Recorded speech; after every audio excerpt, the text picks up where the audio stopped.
আচ্ছা, আমাকে সুন্দর লাগতেছে না আজকে? হ্যাঁ সুন্দর লাগতেছে। এখন আমি যাই, আমার অফিসে লেট হয়ে যাচ্ছে, প্রতিদিন অফিসে লেট হয়ে যায় আর আমার স্যালারি কাটতে থাকে। সো প্লিজ আমি যাই, তোমার সাথে পরে কথা হবে।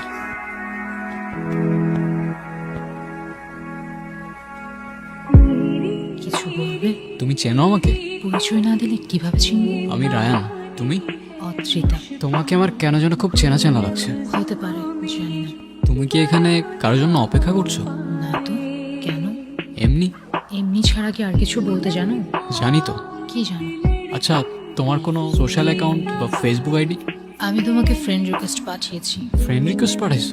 আচ্ছা, আমি তাহলে বাসায় গিয়ে তোমাকে টেক্সট করবো, কেমন? তোমার ইচ্ছা।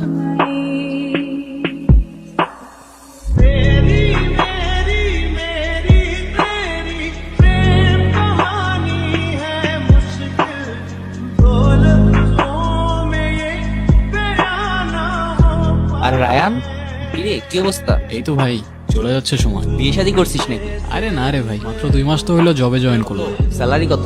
তুই আগে বল। আমার 50 দিচ্ছে, কিছুদিন পরে ডাবল হয়ে যাবে ভাই। তোর কত? ওই 20 আর কি। আরে ভাই কি করতেছিস লাইফ? এইটুক স্যালারি দিয়ে হয় নাকি? হ্যাঁ আমার চলে তো ভাই, একদম জোশ চলতেছে লাইফ, পুরো মাস্ত। তুই এক কাজ কর, তুই তোর কোম্পানির কিছু ডাটা আমার কোম্পানিতে শেয়ার কর, আমি এখানে তোকে ভালো একটা স্যালারি ম্যানেজ করে দেবো। যেই পাতে খাই ওই পাতে আমি থুকি না ভাই। নেমো খারাপ এই দুনিয়ার মানুষগুলো হইতে পারে, আমি না। এ যা শালা, হাওয়া আসতে দে। তুমি এখানে যে? কেন, আমায় দেখে খুশি হওনি? না সেটা না, কিন্তু তোমার তো এখানে থাকার কথা না। তো কার থাকার কথা? আমি পরে বলবো তোমাকে, ঠিক আছে? আচ্ছা, সে না হয় পরে বুঝলাম, কিন্তু তুমি কাল আর আমায় টেক্সট করলে না যে? আমি পরে সব তোমাকে বলবো, ঠিক আছে? পরে কেন, এখনই বলো। এখন কেমনে যে বুঝাই, এখন যাও তুমি প্লিজ প্লিজ। কি হয়েছে? চোখ খোলো। চলে গেছে না? কে চলে গেছে? কি হয়েছে বুঝলাম না আমি। আরে না কিছু না, ওই একটা ফ্রেন্ডের সাথে দেখা হয়েছিল আমার। তোমার তো তোমার ফ্রেন্ডের সাথে কথা বলার জন্য হাজারো সময় আছে, শুধু আমার সাথে কথা বলার জন্যই সময় হয় না। তুমি তো জানো কাজ নিয়ে ব্যস্ত থাকি, কারণ টাইম না পেলে আমি কি করব? এত কষ্ট করে দেখা করতে আসবো, এসে এসব শুনবো তোমার কাছ থেকে। হ্যাঁ তো আইসো না। হ্যাঁ ঠিক আছে, রিলেশনশিপ, তোমার আমাকে ভাল লাগে, আমার তোমাকে ভাল লাগে, সময় হলে বাসায় বলে দিবা, কাহিনী শেষ।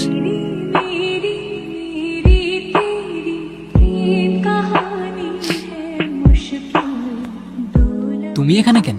তুমি আমাকে ওখান থেকে যেতে বলেছিলে, এখানে আসতে তো মানা করনি। তাই বলে আমার অফিস চলে আসবা? তুমি বললে সব কিছু বলবে, কিছুই তো বললে না। অফিসের পরে দেখা করে বলি।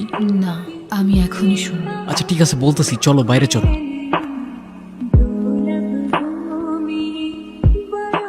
হ্যাঁ কফি। আমি কফি খাই। শিট, আগে বলতা চা নিয়ে আসতাম। কথা ঘোরাচ্ছ কেন? আগে বলো, মেয়েটা কে ছিল? তোমাকে মিথ্যা বলবো না, ওর নাম আয়রা। ওকে আমি ভালোবাসতাম, কিন্তু এখন আর বাসি না। কিন্তু কেন? আমার কেন যেন ওকে পারফেক্ট লাগে না, মনে হয় আমি আরো বেটার কাউকে ডিজার্ভ করি। তাহলে তুমি ওকে ডিরেক্টলি কেন বলতেছো না? তোমার ওকে আর ভাল লাগে না? বললেই তো হয়। কারণ আমি ওকে কষ্টও দিতে চাই না। তুমি চাওটা কি? জানি না। জানি না ছাড়া আর কিছু জানো? সেটাও জানি না।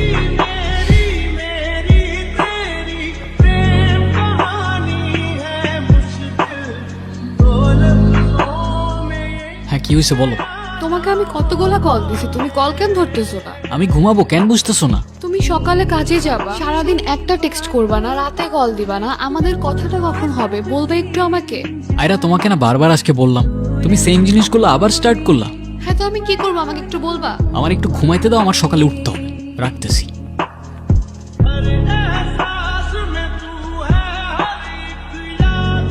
কিরে মা, কাঁদছিস কেন? কিছু হয়নি মা, এমনি। আমি তো মা, আমাকে কিছু না বললেও আমি কিন্তু সব বুঝি। কি যেন নাম ওই ছেলেটা? রায়ান। কি হয়েছে বল আমাকে। আচ্ছা মা, আমি কি দেখতে সুন্দর না? কি বলিস এগুলো? আমার মেয়ের মতো আরেকটি মেয়ে আছে নাকি? তাহলে মা সবই তো ঠিক ছিল, ও আমাকে অ্যাভয়েড কেন করে, কথা পর্যন্ত বলতে চায় না আমার সাথে। এখনো সময় আছে, ডিসিশন নে। ভালোবাসা বারবার আসে, বিয়েটা কিন্তু একবারই হয়।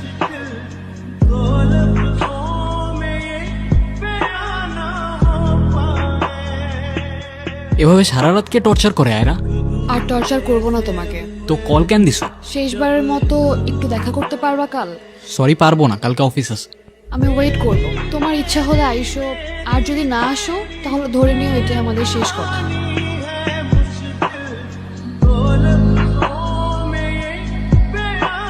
এখন চুপচাপ বসে না থাকে, বলো কি বলবা। আমাকে তোমার এখন আর সুন্দর লাগে না, তাই না? কিন্তু মনে আছে একটা সময় ছিল যখন তুমি আমার পিছে পিছে ঘুরতে। ও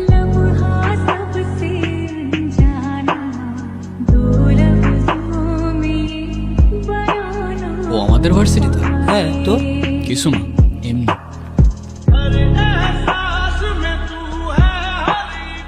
কিছু বলবা তো বলো।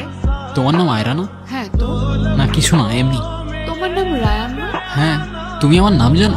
হ্যাঁ জানি। আর কিছু বলবা হুম, তো বল। তুমি অনেক সুন্দর। কেমন সুন্দর? পারফেক্ট। আমি তো তোমাকে একবারও বলিনি আমার তোমাকে ভালো লাগে না। তাহলে বলো, তোমার কি এখনো আমাকে পারফেক্ট লাগে? দেখছো, বলতেও পারতেছো না। আরে আজব, ফোনটা কেন নিতেছো? অজিতাকে। ও আমার ফ্রেন্ড। ও তোমার ফ্রেন্ড। ফ্রেন্ডের সাথে এত কথা, আর আমার সাথে কথা বলারই সময় নাই, বোঝাও আমাকে। তোমার সাথে কেনই বা কথা বলতেছি আমি? আয়রা, বলো। আমার সাথে শেষবারের মতো একবার দেখা করতে পারবা? একবার প্লিজ।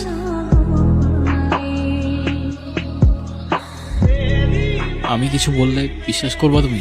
করবো, বলো। আমি প্রমিস করতেছি তোমাকে, আমি ওর সাথে আর কখনো কথা বলবো না। বিশ্বাস করো, আমাকে শেষ একটাবার চান্স দাও। আমি খুব ভালো করেই জানি তুমি ওর সাথে আর কথা বলবো না। মানে ঠিক বুঝলাম না। আরে আয়রা, কতদিন পর? হ্যাঁ, বসো বসো। কি অবস্থা তোমার? এই তো। আন্টি কল করে বলেছিলেন তোমার কথা। হ্যাঁ, আমি তো আসতেই চাইনি। না না, এসে একদম ঠিক করেছো। হেজিটেশন ফিল না করে বলো। বেসিক্যালি আমি একটা ছেলেকে ভালোবাসতাম। আসলে বাসতাম না, বাসি। সবই ঠিকঠাক ছিল, কিন্তু হঠাৎ করে ও কেমন যেন চেঞ্জ হয়ে যায়। একটা মেয়ের সাথে কথা বলা শুরু করে। আর ছেলেটার নাম রায়ান, তাই তো? হ্যাঁ, তুমি কি করে জানলে? রায়ান গত 3 বছর ধরে আমার পেশেন্ট। যদি একটু ভেঙে বলি তাহলে হচ্ছে রায়ান নিজে নিজে ইমাজিনারি ফ্রেন্ড বানায়, মানে কাল্পনিক ক্যারেক্টার, যেগুলো বাস্তবের সাথে কোনো কানেকশন। আমি ঠিক বুঝতে পারতেছি না। রায়ানের মাইন্ড থেকে এক একটা ক্যারেক্টার বিল্ড আপ হয়, এবং যে ক্যারেক্টারগুলোর সাথে ও দেখা করে, কন্টিনিউ কথা বলে। মজার ব্যাপার হচ্ছে ওই ক্যারেক্টারগুলোর সাথে বাস্তবে কোনো কানেকশন নেই। আর এটা তাদের সাথেই হয় যাদের ডিসোসিয়েটিভ ডিসঅর্ডার আছে। কিন্তু ওর কেন ডিসোসিয়েটিভ ডিসঅর্ডার হবে? তুমি খেয়াল করেছো কিনা জানি না, রায়ানের ছোটবেলাটা রায়ান কখনো শেয়ার করতে চায় না কারোর সাথে। কিন্তু আমার মনে হয় আমার সেটা জানা উচিত। রায়ানের বাবা মা দুজনেই ছিলেন সাংবাদিক। পলিটিক্যাল একটা ইস্যু নিয়ে রাতারাতি দুজনকে মার্ডার করে ফেলা হয়, তাও সেটা আবার রায়ানের চোখের সামনে। তখন থেকে একা থাকতে থাকতে ও ইমেজিনারি ফ্রেন্ড বানানো শুরু করে, তাদের সাথে কথা বলতে শুরু করে। ওর লাইফটা আসলে একটা সিনেমা।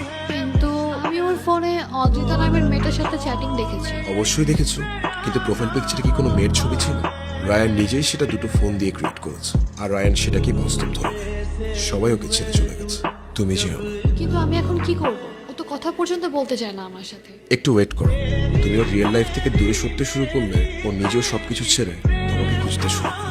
কি বলতেছো তুমি? অদ্রিতা সত্যি আমার ফ্রেন্ড। তাহলে ওর একটা ফটো দেখাও আমাকে। ওর কোনো ফটো তো আমার কাছে নেই। ওর কোনো ছবি তোমার কাছে নাই, কারণ ওর কোনো অস্তিত্ব এই দুনিয়াতে নাই। অদ্রিতার কিছুই না, শুধুমাত্র তোমার ভ্রম। এখনো অদ্রিতাকে নিয়েই পড়ে থাকবা, যার কোনো অস্তিত্বই নাই। হুম, এখন আর সুন্দর লাগে না আমাকে? লাগে তো। কেমন সুন্দর!